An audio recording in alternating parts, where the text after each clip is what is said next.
No swearing. I'm going live. We're going live. Oh, I'm already live on YouTube over here. It's weird. How do I look at? What up, guys? It's Colton Lindsay. So we're doing this duplicating live stream. I shouldn't say we. Like I don't have a mouse in my pocket. I am doing this multiple stream live. I'm live on my YouTube channel, and I'm live right here with you guys in Fearless Agent. And for the next 20 minutes, 30 minutes, I got to be done by 11:30 my time, at the latest. We're going to just be doing some live stream Q&A. So if you're on YouTube, you can ask questions there. If you're on Facebook, you can ask questions there. Shelly, thanks for popping on.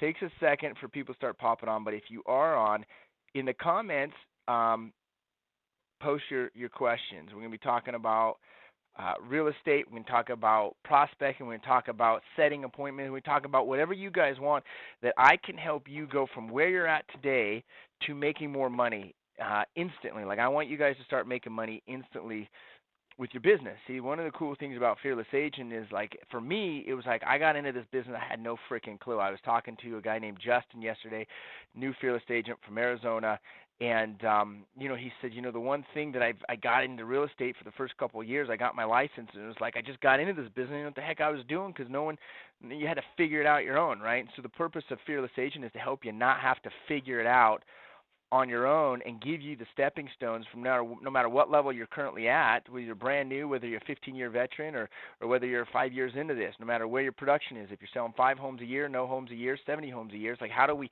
increase that? So that's what we want to talk about today. Put some comments in so I can know you're hearing me. I only have a few people on my YouTube, so that takes a second to get on. I'm going to test. Hey, girl. Hey, girl. Hey, Garrett, can you see any? Is the comments working? I can't see it. So read some of the questions. Are there any questions on?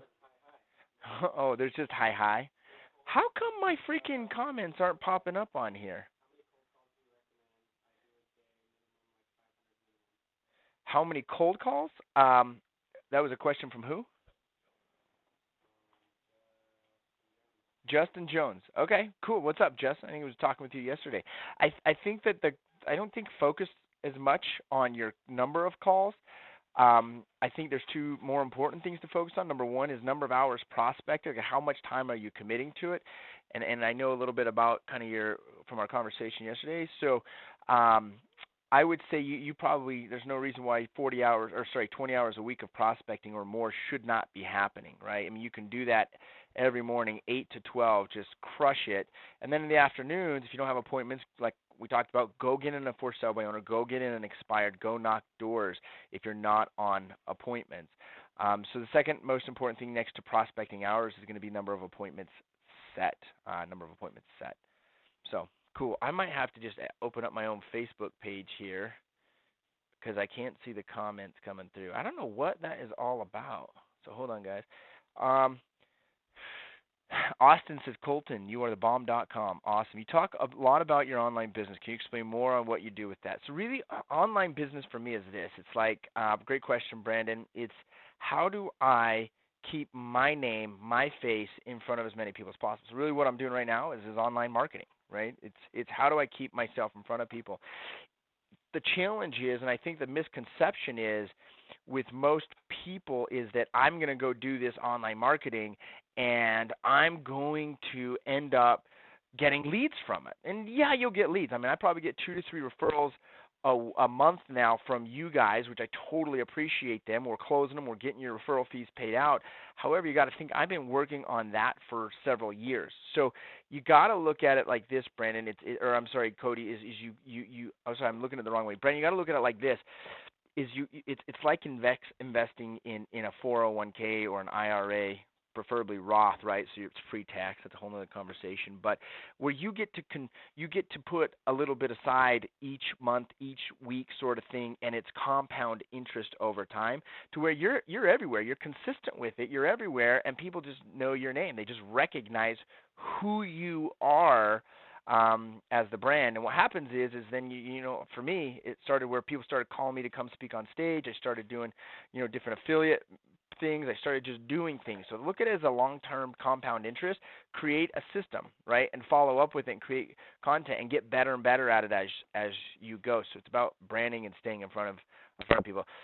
And that's how I started it. That's how I continue to do it. And that's how, I created revenue online, created leads online. But it's not my number one source to create business. It's being on the phones, prospecting, generating appointments is that number one way. So hopefully that helps. So great question. Let me open up. Just give me 1 second. I can go on my computer. I really apologize. I can't see the comments on here. I don't know why. Sometimes it doesn't let me.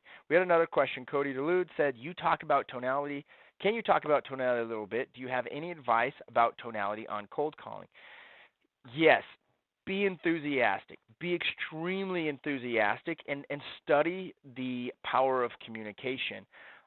For me, when I first started, I listened to the training audios from Fearless Agent, and I didn't really know about the idea of tonality at that point. But what I did is I heard how Bob would say it, and I'd say, I would try to emulate exactly how he was saying it, right? And as you start to study communication, read different books, whether I've studied NLP, I've studied persuasion, I've studied question asking, I've studied spin selling. And what happens is you tend to you tend to learn from hearing others that are more successful from you. And for me, I started mimicking exactly what they do, from anywhere from embedded commands to lead, pacing and leading, to really upswinging, downswinging.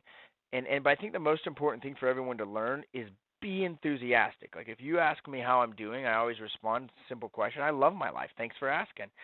When you hear that, you hear enthusiasm, you hear excitement, you hear something different, and you're like, dude, give me a shot of what you got. So that's what I would say. Jordan Belfort has the best tonality and training videos on YouTube, according to Brandon. I have not looked at his YouTube, so I cannot verify that, but possibly. Possibly. Let me make sure we got viewers on both sides here. This is kind of cool, doing this dual view. I can't even see. Oh, here we go. There we go. Hey, Leo Vayman says, nice watch. It's a Rolex. I know Derek Lipsky was just on here. He does not like Rolex. I don't know what that's all about. So, hey, Jeff, good to see you on here. Distracted Friends just showed up with lunch for me. Hey, that's good. I like it. Cool. Jeff says, been prospecting fizzles, but been able to get the appointments using Fearless Agent Script. I hear comments like, we have a friend in real estate. I've sold lots of homes. I already have a blow-off comments like that. Even if they say would like to hear more about, they end up canceling appointment. What should I be doing differently? Well, number one is, and I've talked to you several times about this, Jeff, you got to improve your mindset. You got to improve your positivity.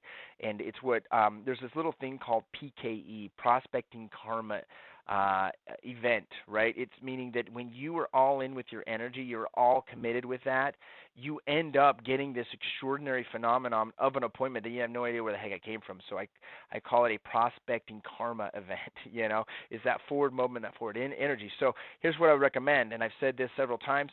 If you're prospecting in the morning, your goal is one thing. I don't care. Before you go to sleep, your goal is to set an appointment, to get a meeting set.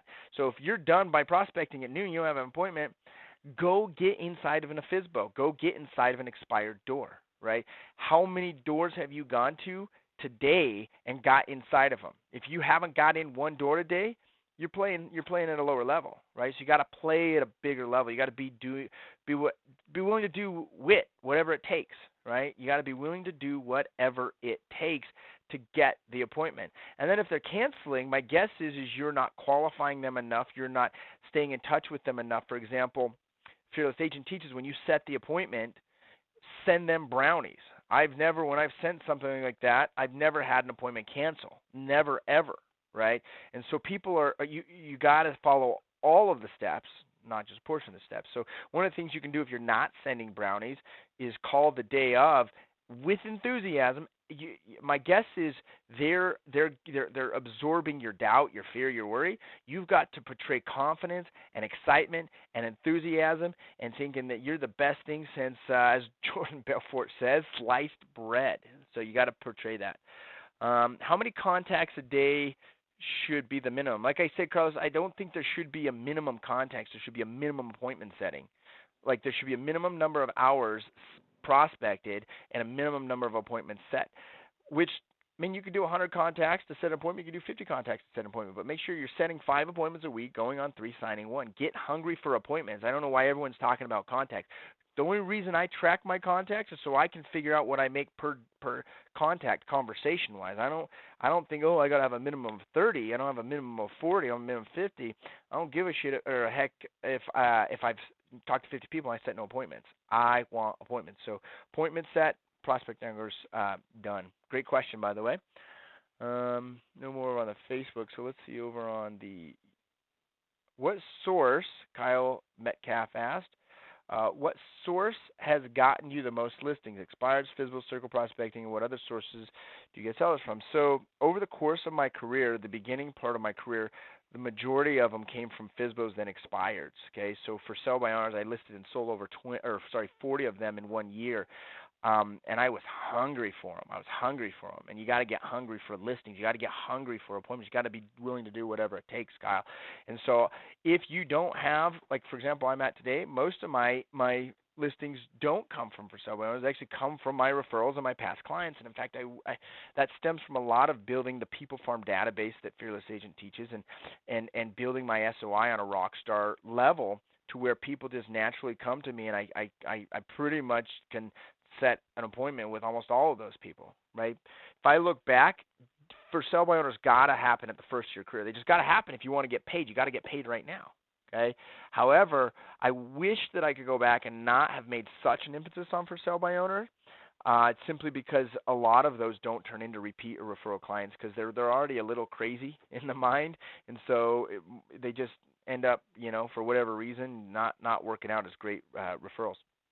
People going forward. So my referrals now, 70%, 75% come from referrals, and then the next majority of my business comes from People Farm.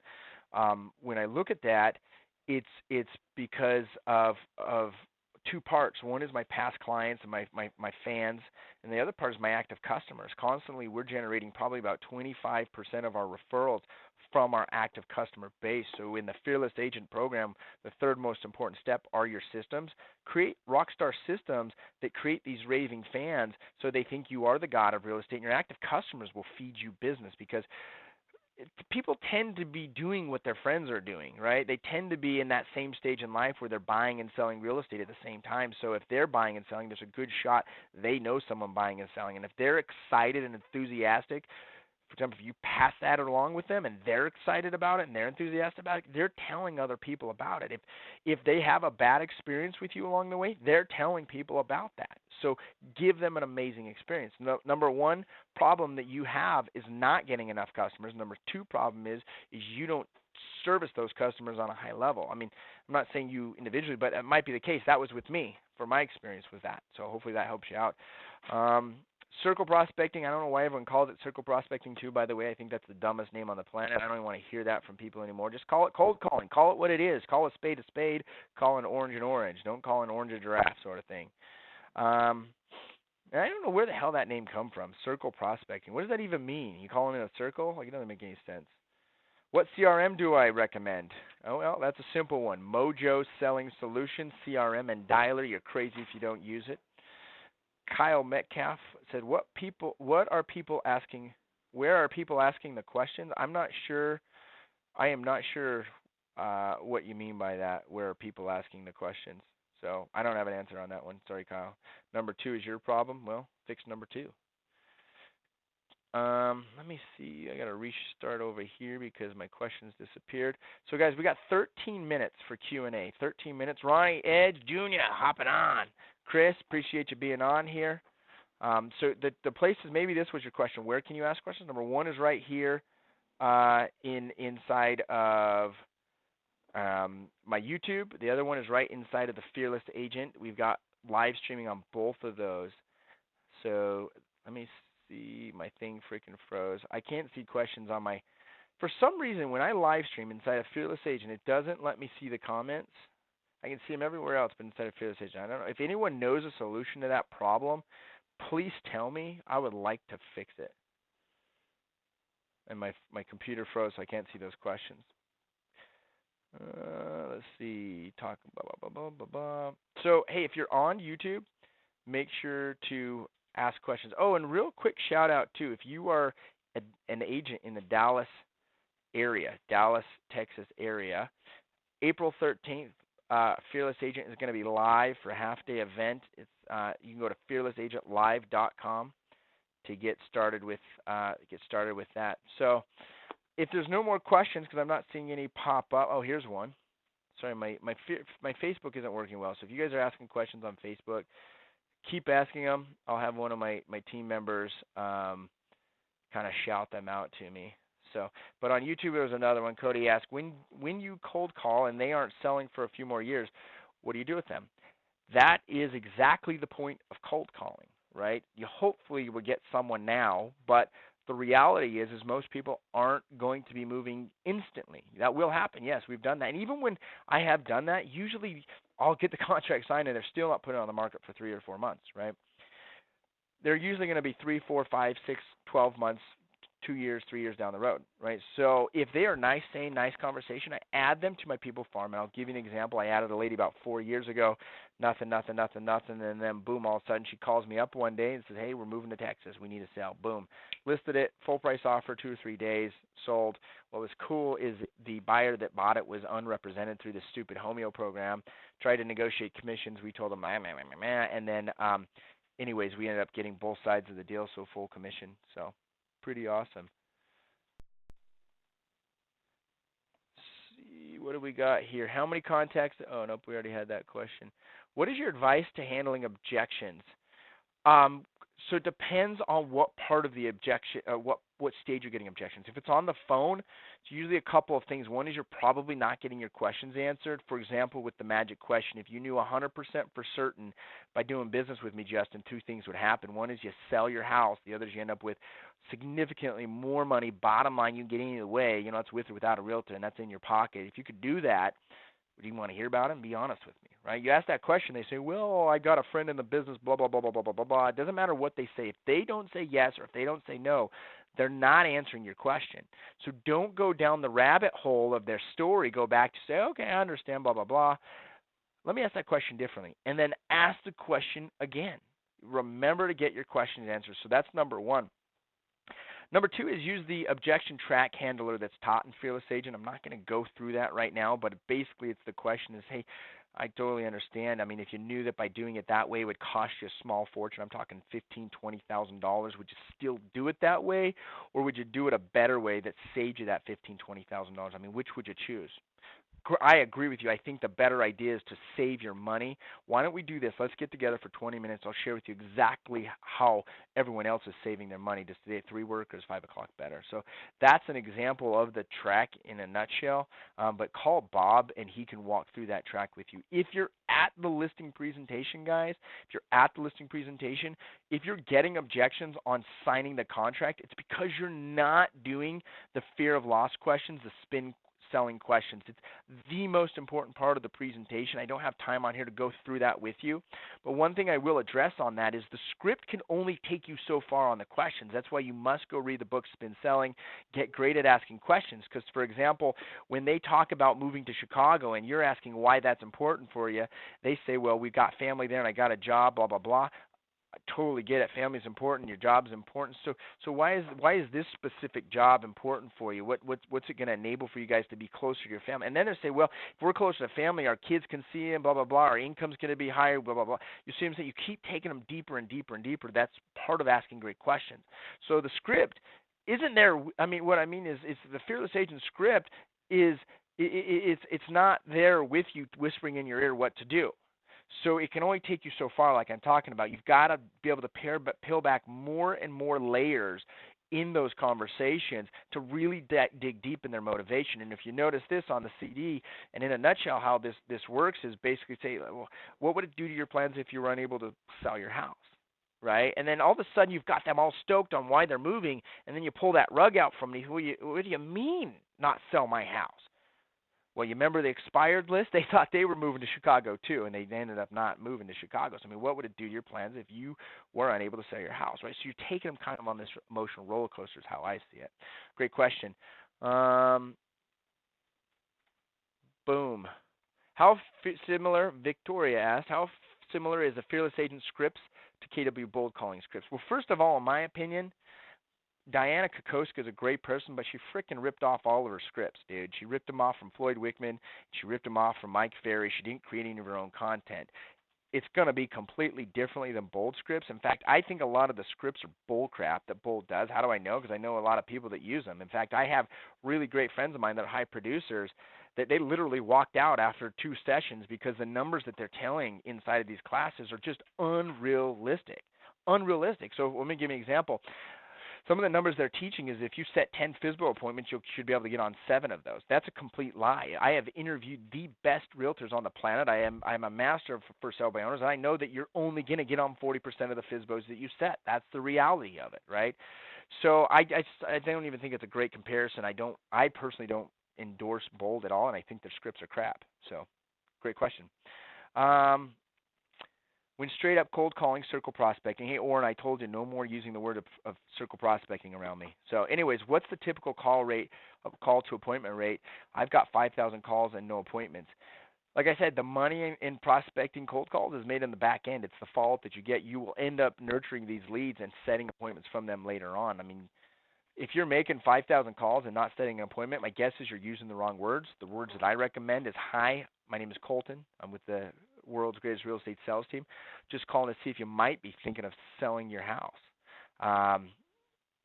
You're not? Okay. Do you have any plans of moving ever? Right? Follow up with that question, and then they're going to say, well, yeah, we are next week, or we are in 3 months, or we are in 2 years, or they're going to say, no, we have no plans ever. Awesome. Cool. Boom. Next call. So you got to be able to ask that next question. So hopefully that helps you out, Orrin.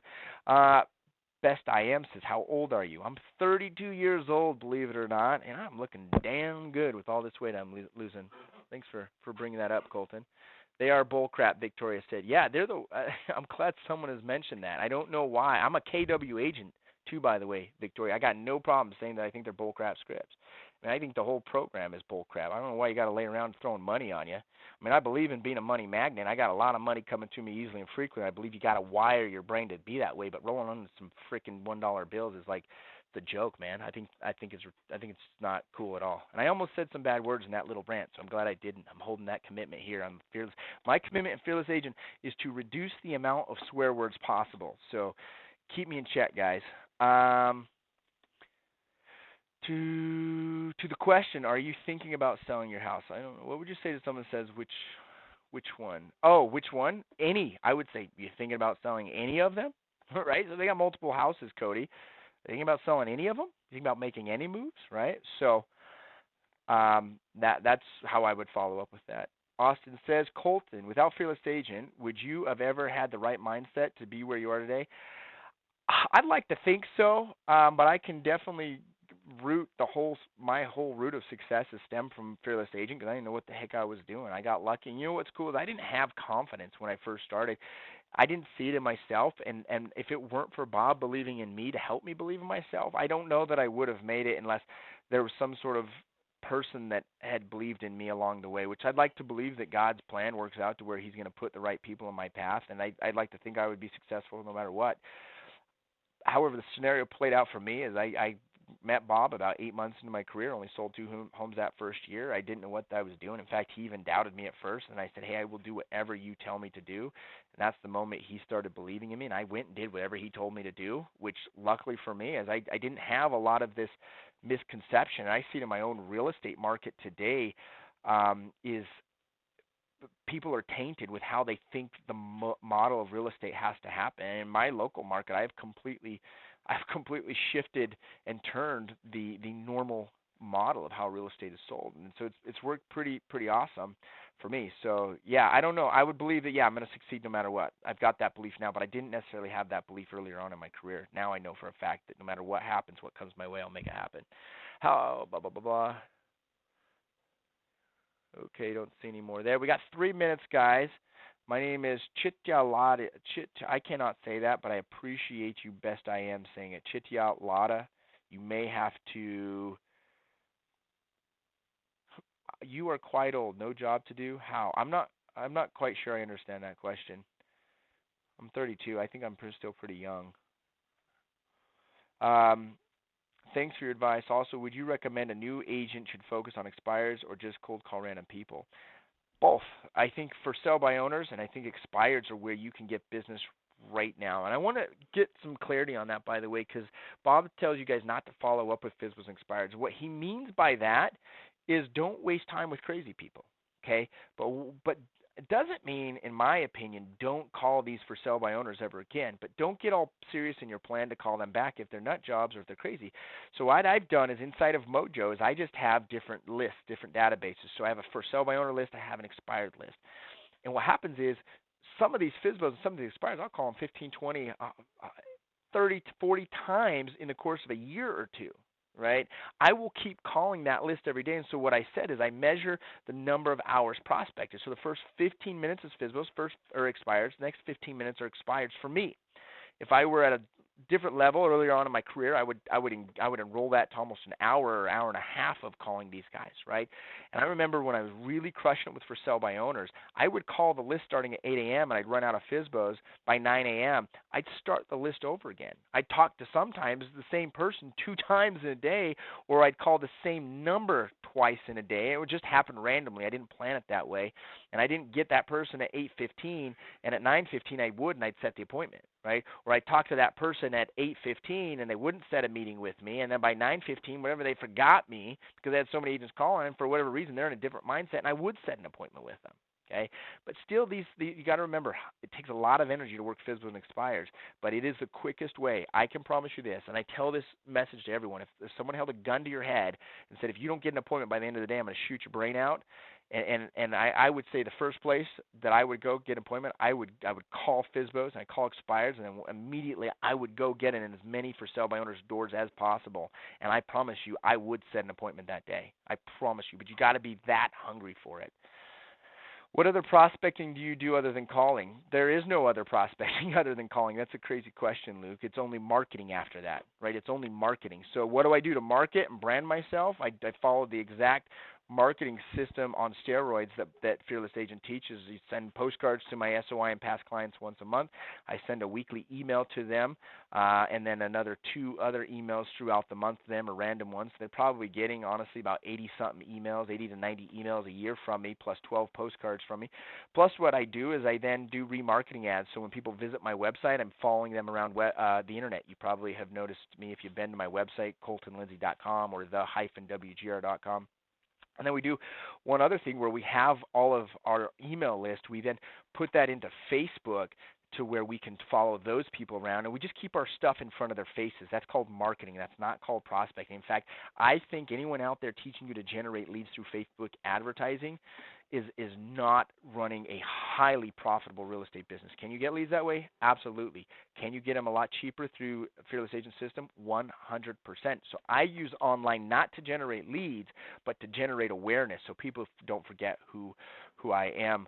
So there is no door knocking. I guess that's the only other thing I could say besides phone call prospecting. What do you have on your postcards? This is an old one. We're generating new ones right now, but here's an example of my postcard. I don't know if it's coming backwards for you guys or not. So I just have this, driving people to my website, and my phone number, World's Greatest Real Estate Sales Team. And then it says on the back here, who do you know thinking of buying or selling or investing in real estate? And then our new ones actually say on the bottom, who do you know thinking of a career in real estate? Because I am now hiring and training individuals for my organization as I grow that.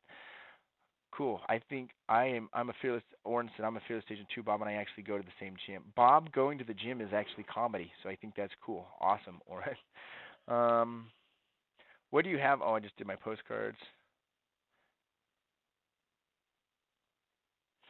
This is a crazy question. How do you stay on top of your prospecting appointments when you have too many listings coming in at once? You never have too many listings coming in at once. Hey guys, do we ever have too many listings coming in at once? Never! You never have too many listings coming in, man. You never do. What's going to happen is, like I said, your number one priority is always getting more customers. Your number 2 is customer service. If there's one place you're going to lag in customer service. Don't lag in your getting new customers, because you're going to go out of business without customers. With time, you've got to build out your systems, though. You got to build out your systems in such a way that you can leverage your customer service. For example, once I sign a contract, my administrative staff, which these guys are over here fighting in the corner, I don't know what that's all about, They handle it. First goes to Vaughn. He handles the front end stuff, uploading the listings, getting the sign up key boxes, all the marketing, the little crap, the seller disclosure, all that, MLS, anything that needs done. Then the other side, once it enters escrow, is my transaction coordinator, my administrative assistant handles that. She deals with title, escrow, warranty, inspections, blah, blah, blah. She even goes to the close. I don't even go to the closings, right? We don't even go to the closings. So you begin to leverage. You can never take on too many customers. Take on more customers. If you got 10, take on 20. If you got 20, take on 40. If you got 40, take on 50. Take on more. Do more. Let's see. How do you approach to get 7% listings? I do a fearless agent listing presentation, and I have my commission agreement filled out onto my contract, and I say any questions, and then they say no. I say great, sign here, and then I sign and I leave, and we put it in the process, and I go get another one. It's that simple. You guys are overthinking this heaven percent listing agreement like you got to sell some extra value. No, you are the presentation. You are the product. Get great at selling you. Get great at asking questions. Get great at the presentation. That's how you do it. You put it on your paper and you do it. And in fact, I cannot remember the last time I had to handle an objection for commissions. If I do, it's a for sale by owner. I guarantee you that's the only person I really got to handle that objection on. I dislike because you do call center job, you will earn by that. I don't understand what you're saying because I don't know. Sorry, that question doesn't make sense to me. Sorry.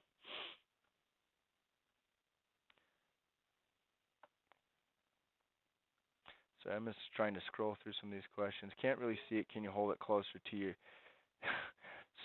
to my face area? Hold that postcard closer.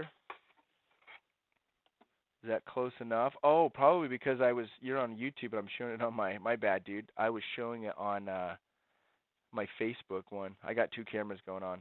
Hopefully that helps. And the back is just like this. Cool. How many listings do you have at the moment? What's your team split? What's your split with the team? Currently, I think we probably only have a half a dozen. We're in the lowest inventory in my market, less than 1,100 active listings in our market, which is low. I mean, we're literally selling our listings as fast as we're getting them, so we're turning through them. Probably I'll have about 20 sold in the first quarter, something like that. Roughly, I was running the numbers, probably about $175,000 in gross commissions in the first, in paid commissions, I should say. I don't know what the gross in paid commissions, $175,000 in the first quarter. But we turn them as soon as we get them listed. We're having multiple offers on them. So, in 2012, when the market was lower, I carried about 25 listings. So it really depends on the market, how fast you sell them. As far as team splits, that's just personal. I'm not even going to go over that right now with you guys. So that's part of my business. Cool. Awesome. What are included in your emails? Are they getting 2 a week or so? So they get 1 a week for sure. It's called Motivation Monday. For example, I'll give you a simple example. You become what you think about most of the time, Earl Nightingale. It's a little Motivation Monday, and inside of it's got links to either the website, to search homes, or to My Utah Home Values to be able to, you guys go check it out, myutahhomevalues.com. It's to just, people can do a quick thing on finding out what their home value is. So our point is to get them to websites because then we can then tag them with remarketing and follow them around. Like I said, it's about branding. It's about staying in front of them as costly effective as possible. Do you do internet advertising? I don't do advertising. I do marketing, Justin. I call it marketing. I don't try to directly solicit for a lead sort of thing like through a Google like a Facebook ad. I look to do marketing, keep my face in front of people. We do some home value. I guess this would be advertising, but I don't want to really go into that subject because most people aren't ready for it unless you're generating hundreds of thousands of dollars a year in revenue. I mean, for example, this year the real estate sales business will be probably 700 to 900,000. That's a huge scale. I didn't start with this. I didn't start with that. So the first thing when I first started my marketing is I couldn't even afford to send out postcards. So once I did, I would start to send them out once a quarter. Then I got them, I got them once every other month. Then I got them once a month. And to where with my People Farm, I send that postcard twice a month. So hopefully that helps. How do you feel about the KW 33 point touch? I think it's just a complicated way, Ken, to say, hey, you got to stay in front of people. I mean, basically what Fearless Agent does and what every top producer does is teaches you a simple, I mean, I shouldn't say Fearless Agent teaches you a simple way to do it. I think the reminder is, how do you stay top of mind? How do you stay branded in front of people? 33 Touch is just how Keller Williams has named to stay in front of people. And, actually the 33 Touch and the 8x8 Touch didn't come from Gary Keller. It actually came from Hobbs Herder, which I think that's how you say it. But it was an original marketing company for real estate agents, and they're the ones who tested that throughout the entire market to come up with those numbers. Those numbers, in my opinion, have since shifted. I think you've got to increase the amount of times you stay in front of people now. So, for example, I stay in front of people, probably, what would you say, Garrett, in front of someone throughout the year? 80 to 100 times a year? Between phone calls, client events, postcards, emails, spamming, whatever, we're probably about 80 to 100 times a year staying in front of people. So that's like one every 3 days, maybe, we're in front of people. Is Volcom 7 data really better than all others? I use it. I'm not a freaking scientist, but I do know it's better than most. And I'm great friends with the David England over at Mojo Sells. And one of the things is how the data is searched. Volcom 7 tends to go deeper in the data, and what I mean by that, you're going to get friends, family members, not necessarily friends, but family members or relatives' phone numbers. So then the point is to talk to that relative and then get the phone number for the contact. Whereas Mojo or Land Voice and some of these others, they're not going to go as deep in getting you those numbers, but they're just going to get you more focused on the contacts number for the best available. So hopefully that helps with you. Do you do any trips to AZ soon? I don't have any right now planned, but I'm sure I will make it to Arizona by this year. I usually go 2 or 3 times a year that's where the Fearless Agent headquarters are. I do some filming and stuff there with Bob, and I got friends there, Mastermind partners, so maybe I'll be there this year. Do you put listings on Craigslist or Kijiji? First of all, we don't have Kijiji, at least that I know of, Leo. Before I had staff, no, I didn't put it on there. Do I have staff do things like that? Absolutely. Do we do Craigslist anymore? Anyone know? We don't do Craigslist. What do we do? Facebook, pretty much our Facebook business page, Leo, is all we post on consistently, and that's more of just one of those branding. And what we do is like I said, we post, we market the post, very light dollar amount put into it, but we only market that back to either the followers of that page or our email listing, which is in our database, which our databases are SOI, past clients, and People Farm. So we stay in front of those people, that core group. We find out ways with technology to stay in front of them as much as possible, because in the 90s you couldn't do remarketing ads. It did not exist, but you could send postcards. So we do postcards and remarketing. Don't get into remarketing. Think of it like this: as a giant funnel. As you get bigger, your start is phone calls, your next is postcards, your next is remarketing ads, and like that. So dress up for door knocking? I would. That's up to you, man. I would say look professional, have a name badge, and make sure you're having some professional stuff so you don't look like a weirdo or some slob. Look great. Dress up for listing appointments, I wear a suit and tie. Actually, I don't even think do I ever wear ties anymore? I used to wear a tie. I think I've got lazy and I just wear a suit and a nice button-up shirt like you guys have seen in my other videos. But I went to one appointment like this recently. It was last night. It was because my sister's building a house, and I don't really care. You know what I mean? It's my sister. I'm doing it for frickin' free for anyway. So,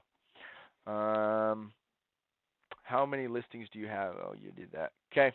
I think those questions are answered. I got to skin out of here anyways, guys.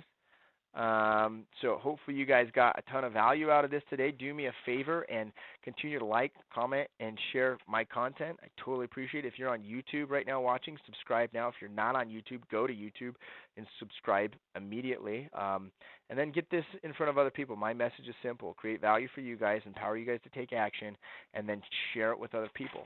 Share the message with other people. Dallas agents, if you're in Dallas, April 13th, get registered. Go to fearlessagentlive.com for $99, half-day live event, in-depth training on the presentations that you got to know about, and the management of your time you got to know about. So make sure to sign up. Fearlessagentlive.com. Seats are limited. Seats are limited, so make sure to get registered sooner than later. All right, guys.